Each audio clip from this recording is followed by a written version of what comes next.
Terus apa Bu? Ibu kan tergabung di PLUT juga ya Bu? Iya. PLUT DIY ya Bu ya, pusat ya. Nah, apa sih Bu keuntungan Ibu bergabung dengan PLUT DIY dan yang di bawah Dinas Koperasi? Banyak sekali keuntungannya. Ya, di sana kita bisa, saya sering dapat undangan dan mengikuti pelatihan-pelatihan. Dan dari pelatihan-pelatihan yang diberikan PLUT itu yang menjadi modal kami untuk berkarya, untuk memasarkan pemasaran barang-barang kami. Luar biasa. Jadi ilmunya ya. iya, ilmunya mereka benar-benar dari awal sampai kita mau konsultasi aja mereka Siap ya. siap ya.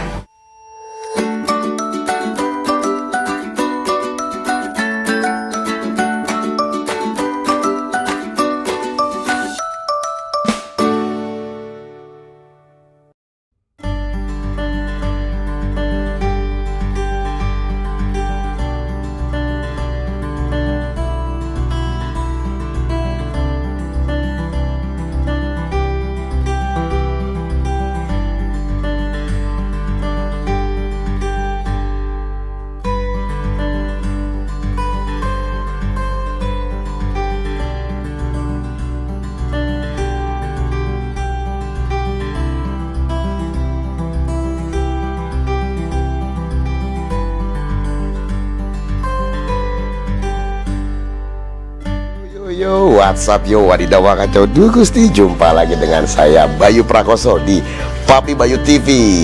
Kita kali ini bekerja sama dengan PLUT DIY dan juga Dinas Koperasi dan UMKM DIY.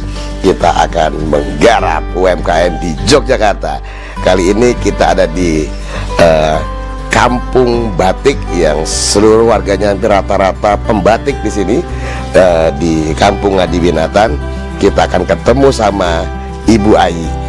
Ikut Papi Bayu yo. Sis.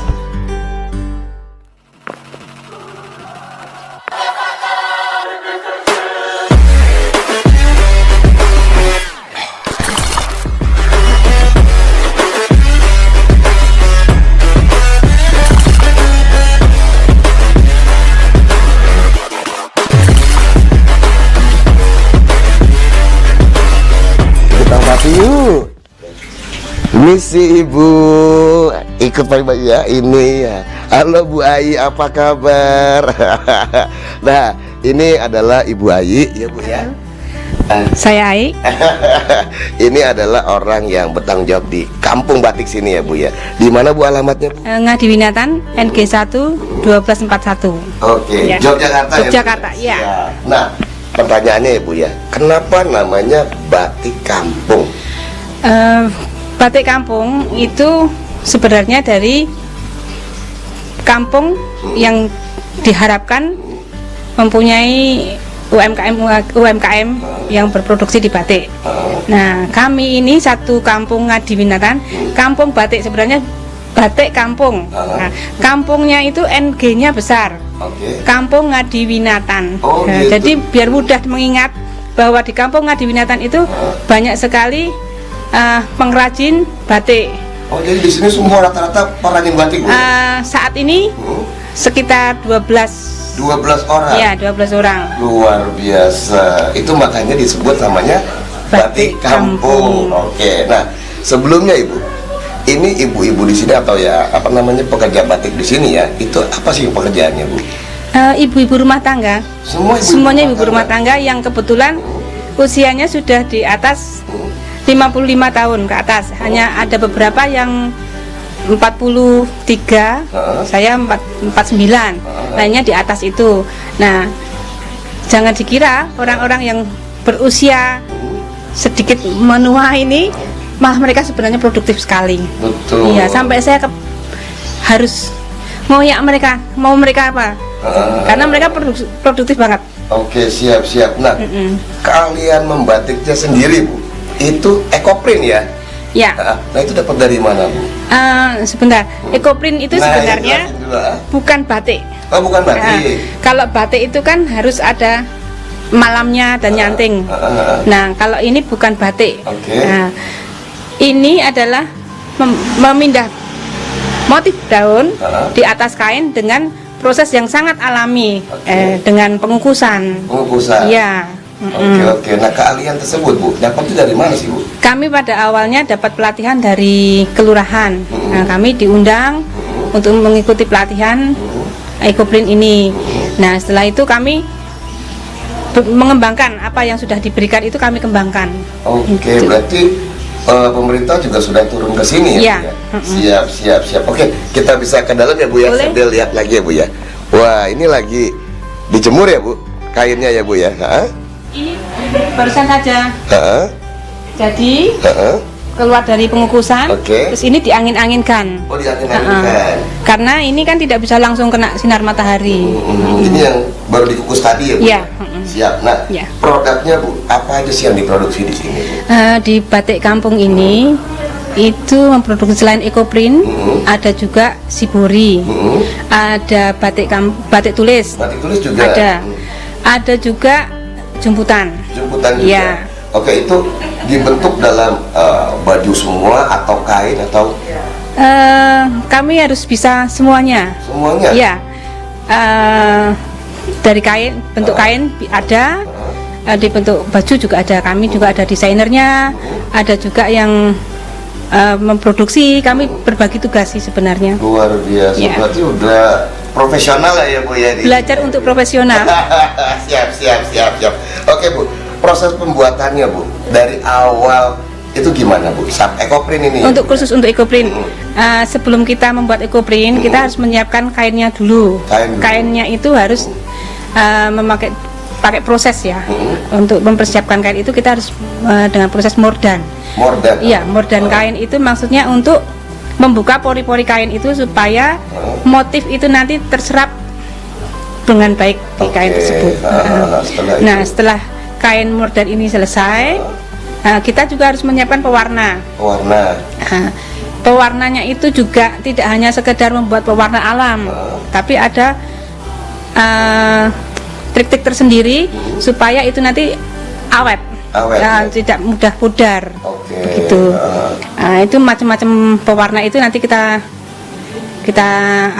godok dan terjadilah pewarna yang seperti yang kita inginkan.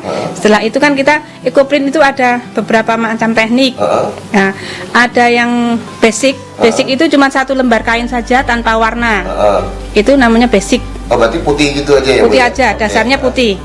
Nah, itu tanpa ada pewarna, cuman benar-benar motif daun itu dipindah di situ. Motif daunnya? Ya. Oke. Sedangkan yang dua yang ada pewarnanya ini dua kain yang atas bawahnya itu nanti ada gambarnya. Ada gambarnya. Mm-mm. Siap. Hebatnya di EcoPrint, uniknya itu kain yang di bawah dengan kain yang di atas atau selimut itu berbeda. Oh, jadinya beda? Tidak ada yang sama. Oke, Iya. siap. Jadi misalnya mau bikin sarimbit pun tidak bisa sama. Kalau ada misalnya, oh ini EcoPrint, tapi bisa kembar sama, itu berarti bukan EcoPrint tapi printing. Oke, itu bedanya ya? Ya. Printing sama EcoPrint. Ya. EcoPrint ini ada proses membatiknya juga gitu lah ya Bu ya? Ya. Batiknya batik cara alami, bukan dengan canting. Iya, gitu betul. Siap. Oke Bu, kita bisa lihat ke ruang produksinya ya Bu ya? Untuk tempat produksinya yang Bu di sini Ya, Bu ya? ini sebenarnya kalau ada yang mau workshop 1-2 orang kita pakai di rumah ini. Tetapi kalau contoh lah ya, ya, iya. tapi kalau untuk produksi saya sendiri, kami punya bengkel sendiri. Oh. Istilahnya bengkel kerja kami lah. Oke. Sama-sama di dalam kampung Ngadiwingatan. Siap. Berarti emang udah keren coy. Nah, ini Ini? kukusannya tuh seperti ini. Oh, gitu ya. Ya, ini dikukus. Ini motif daun, nanti ini prosesnya di sini. Oh, itu dalamnya sudah tadi tempel-tempel Ya, daun ditempel-tempel itu ya? daun tadi. Siap. Nah, Itu tuh. Ibu, segmennya siapa aja sih Bu yang disasar? Terus sudah dipasarkan kemana aja sih produknya? Untuk saat ini kebanyakan rata-rata itu ibu-ibu ya, ibu-ibu dan bapak-bapak. Khususnya kalau di Yogyakarta itu di kota itu kan ada seragam untuk tiap hari Jumat itu ada seragam. Nah, itu pegawai pemerintahan tingkat kota ya. Nah, tetapi kalau di pameran-pameran itu saya senangnya juga remajanya sekarang sudah mulai peduli juga dengan Iya dong, anak muda sekarang juga suka batik kok. keren Oke, kan? Anak muda yang keren, mereka tertarik juga dengan ekoprint motif-motif itu ya. Siap. Nah, ini Bu, sudah dipasarkan kemana aja sih ekoprintnya Ibu ini Bu? Puji Tuhan kami sudah banyak juga yang dari keluar. Ada Swiss, ada Australia, Singapura, Malaysia sudah ada. Malaysia ada. Dan tapi rata-rata itu lokal-lokal aja. Luar biasa, udah ekspor ya Bu ya? Lumayan. Siap. Nah, apa sih Bu kesulitan yang dihadapi sama ya ibu-ibu di sini gitu? Sebenarnya kalau kesulitan kami tidak. Untungnya karena kami kelompok. Dari masalah modal, kami tidak menganggap itu sebagai suatu permasalahan, tetapi disitulah dari kekurangan kami berusaha bagaimana caranya tetap berkarya. Siap. Oke, terus apa Bu? Ibu kan tergabung di Plut juga ya Bu? Plut DIY ya Bu ya, pusat ya. Nah, apa sih Bu keuntungan Ibu bergabung dengan Plut DIY dan yang di bawah Dinas Koperasi? Banyak sekali keuntungannya ya. Di sana kita bisa, saya sering dapat undangan dan mengikuti pelatihan-pelatihan. Dan dari pelatihan-pelatihan yang diberikan Plut itu yang menjadi modal kami untuk berkarya, untuk memasarkan pemasaran barang-barang kami. Luar biasa. Jadi ilmunya ya. Iya, ilmunya mereka benar-benar dari awal sampai kita mau konsultasi aja mereka siap ya. Terus pameran juga diajak, link-link juga dapat semua. Itulah gabung dengan Plut DIY. Oke, terus Bu, mimpinya Ibu bareng teman-teman batik kampung di sini ya, apa sih pengennya? Mimpi kami itu sebenarnya sangat sederhana. Masyarakat Indonesia khususnya itu mau dan menghargai karya-karya UMKM di wilayahnya masing-masing. Terutama kalau ke Jogja ya datanglah ke batik kampung gitu ya. Karena di kampung Ngadi Winatan ini di sekitarnya itu banyak hotel, banyak penginapan kecil itu.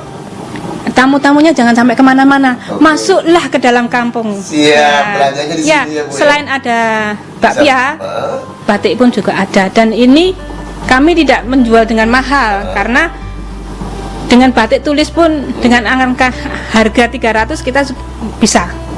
Jadi daripada pakai printing, pakailah dan belajarlah untuk pakai produk lokal dan batik benar-benar batik tulis, benar-benar ekoprint yang benar-benar dikerjakan dengan handmade ya.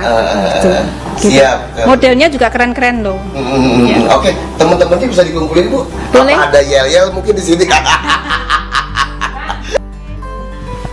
Kalau ke Jogja jangan lupa ke Ngadi Winatan ya. Beli produk batik kampung. Mantap.